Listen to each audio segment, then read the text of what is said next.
Welkom voor mensen. Het is de ram season. De ram season heeft mee te maken met de tijdslijn van maart 20 tot en met april 20.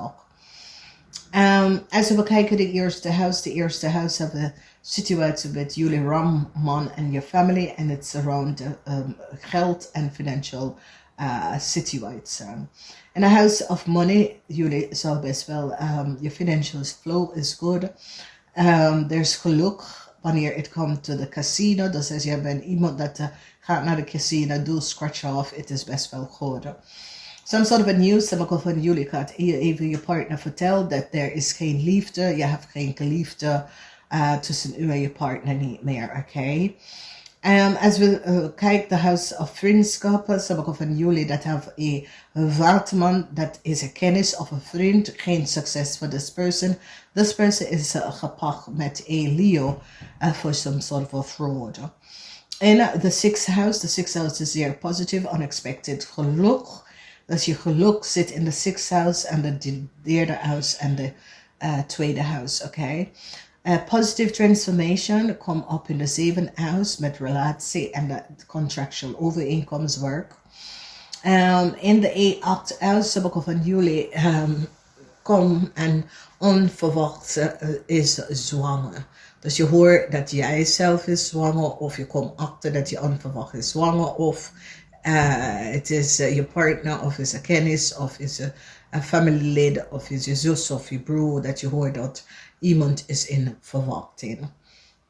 En de 9th house, ik zie dat jullie boogschutter en Ophiuchus samen met de stier is nou op zoek naar heel veel geld. Heel veel geld was opgelikt, oké? Dan we zien de issue en de situatie surrounding een weeskalman of this can a legal person gaat een collega beschermd omdat deze person recognize dat een coworker dit informatie was verbruikt. Oké, dus de rechter of de overheid gaat nou recognize wat mens heeft gedaan. Dan we zien de energie van een Leo person. Mensen gaat recognize dat een Leo vrouw heeft gecollaboreerd met een waterman person om some sort of a crime. Deze twee mensen gaat in de bak. Oké, dus een Leo en een waterman person gaat in de bak voor some sort of a fraud dat hun heeft gecreëerd en de oplichterij van heel veel geld. Dus de waarheid is nou uit de energie van de hangman. De waarheid is nou boven water, dus daar is some sort of a karmatic situatie. Deze karmatic situatie heeft mee te maken met mensen die co-creëert en collaboreren om dingen te doen dat is niet van toepassing, oké? And whatever the issue and the situatie is and was, whatever the mens heeft gedaan, mensen is nou van op de hoogte en heeft inzicht van heel veel geld, want de stier en de boodschatter, ik zie stier en boodschatter, ik zie boodschatter mensen, daar is geluk. Boodschap mensen, als je had geld verloren of dat soort dingen, jullie boodschappen mensen krijgen geld wel terug. Omdat jullie boodschappen mensen gaat samen met de stier even gaan op zoek naar geld.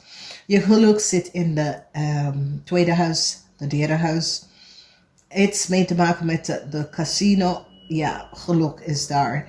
Iets mee te maken met een nieuwe huis of een nieuw ding te krijgen, ja, het is ook daar. Ik zie bescherming voor coworker, collega's. Een Leo person gaat echt in de bak. Oké, deze Leo person dat collaboreert met de waterman, je gaat echt in de bak. Laten we even kijken. Wat moeten wij weten over een Leo en de waterman?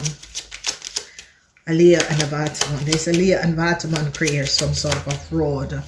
Een Leo en een waterman. Wat moeten wij daar nou weten? Omdat die twee mensen gaan in de gevangenis. Ja, daar is huge problemen. Ja, een overheid instelling is nou zit te bekijken. Een Leo en een waterman. Een Leo vrouw en een waterman vrouw.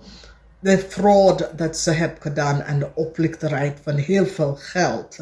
En die twee gaat in de gevangenis. Ja, zie, de huis van de waterman is een overheid institution. En de overheid institution nou recognize wat een Leeuw en een waterman heeft gedaan. Een Leeuw vrouw en een waterman create fraud.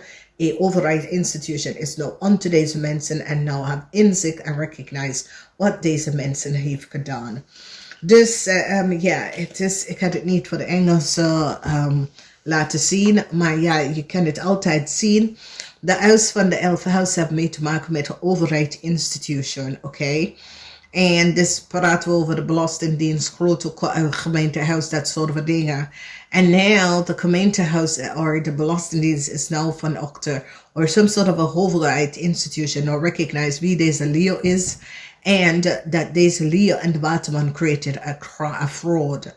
Okay, omdat deze Leeuw person kan dragen de collega informatie. En mensen is nou van op de hoogte. Dus de Leeuw en de waterman gaat in de bak terechtkomen voor creëer a fraud.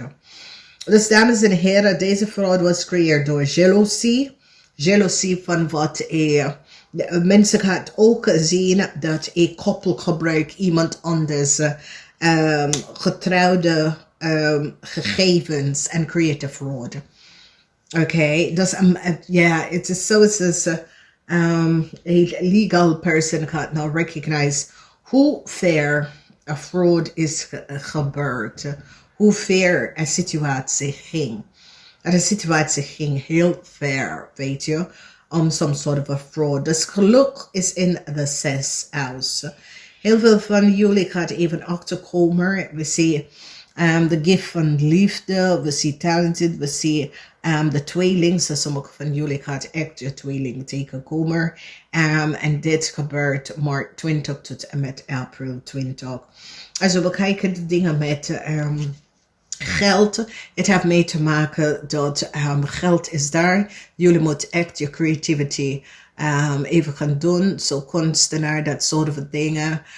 Dat gaat creëren en brengt heel veel geld in je leven. Activatie is hier. De activatie heeft mee te maken dat jullie moeten activeren wie je bent als een person. En als je de activatie doet, je gaat even zien een positieve uplifting van je financial status, oké? Dus ja, voor de rest van jullie, het is best wel een positive season, omdat het is de season van de rammensen. Jullie rammensen voor de rest van de weken.